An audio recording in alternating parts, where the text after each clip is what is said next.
वक्तव्य केलंय. दोन्ही राष्ट्रवादी एकत्रित येणार अशा चर्चा सुरू असतात. मला वाटतं आमच्या विश्वासार्हतेवर प्रश्नचिन्ह निर्माण व्हावं या दृष्टीनं काही लोकांचा प्रयत्न आहे.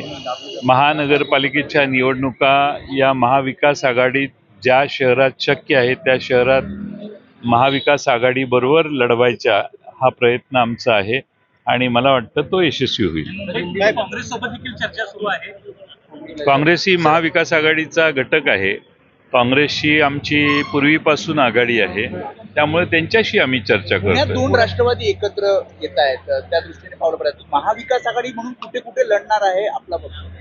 आता कसं आहे, 30 तारखेला अर्ज भरायचा दिवस आहे. त्याच्या आधी मी काही महाराष्ट्रातल्या सगळ्या शहरात कोणाशी अलायन्स करतंय याची माहिती घेतलेली नाही. त्यामुळे सर्व महाराष्ट्रात वेगवेगळ्या स्तरावर तिथल्या आमच्या राष्ट्रवादी काँग्रेस पक्षाचं जे स्थानिक नेतृत्व आणि पक्षाचे बहुसंख्य कार्यकर्ते ज्या मताचे आहेत त्या मताप्रमाणे आम्ही आज चर्चा महाराष्ट्रात वेगवेगळ्या महानगरपालिकात करतोय.